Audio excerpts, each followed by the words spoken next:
माता पिता की सेवा। एक बहुत बड़ा विशाल पेड़ था। उस पर बीसियों हंस रहते थे। उनमें एक बहुत सयाना हंस था, बुद्धिमान और बहुत दूरदर्शी। सब उसका आदर करते, ताऊ कहकर बुलाते थे।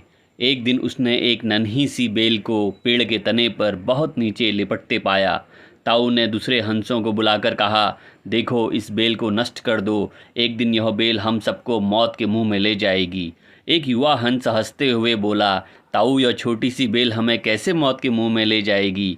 सयाने हंस ने समझाया, आज यह तुम्हें छोटी सी लग रही है, धीरे धीरे यह पेड़ के सारे तने को लपेटा मारकर ऊपर तक आएगी। फिर बेल का तना मोटा होने लगेगा और पेड़ से चिपक जाएगा।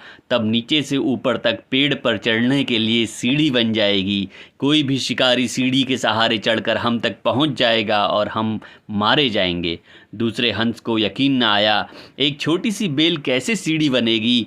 तीसरा हंस बोला, ताऊ, तू तो एक छोटी सी बेल को खींचकर ज़्यादा ही लंबा कर रहा है। एक हंस बड़बड़ाया, यह ताऊ अपनी अकल का रौब डालने के लिए अंट शंट कहानी बना रहा है। इस प्रकार किसी दूसरे हंस ने ताऊ की बात को गंभीरता से नहीं लिया। इतनी दूर तक देख पाने की उनमें अकल कहाँ थी।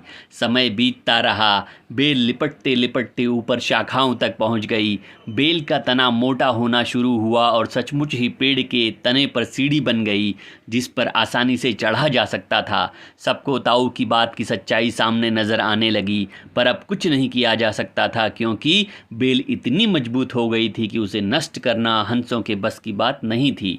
एक दिन जब सब हंस दाना चुगने बाहर गए हुए थे, तब एक बहेलिया उधर आ निकला। पेड़ पर बनी सीढ़ी को देखते ही उसने पेड़ पर चढ़कर जाल बिछाया और चला गया। सांझ को सारे हंस लौट आए और जब पेड़ से उतरे तो बहेलिया के जाल में बुरी तरह फंस गए। जब वे जाल में फंस गए और फड़फड़ाने लगे, तब उन्हें ताऊ की बुद्धिमानी और दूरदर्शिता का पता लगा। सब ताऊ की बात ना मानने के लिए लज्जित थे और अपने आप को कोस रहे थे।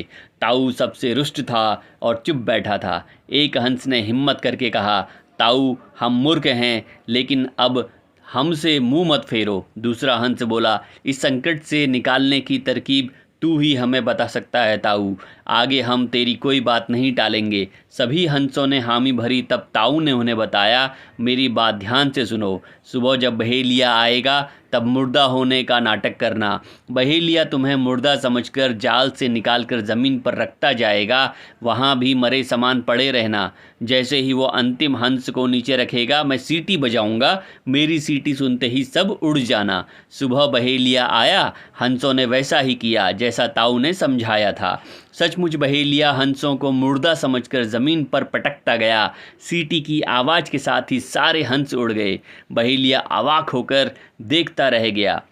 दोस्तों, वरिष्ठ जन घर की धरोहर हैं। वे हमारे संरक्षक एवं मार्गदर्शक हैं। जिस तरह आंगन में पीपल का वृक्ष फल नहीं देता परंतु छाया अवश्य देता है, उसी प्रकार हमारे घर के बुजुर्ग हमें भले ही आर्थिक रूप से सहयोग नहीं कर पाते हैं, परंतु उनसे हमें संस्कार एवं उनके अनुभव से कई बातें सीखने को मिलती हैं। बड़े बुजुर्ग परिवार की शान हैं। वो कोई कूड़ा करकट नहीं है जिसे कि परिवार से बाहर निकाल फेंका जाए।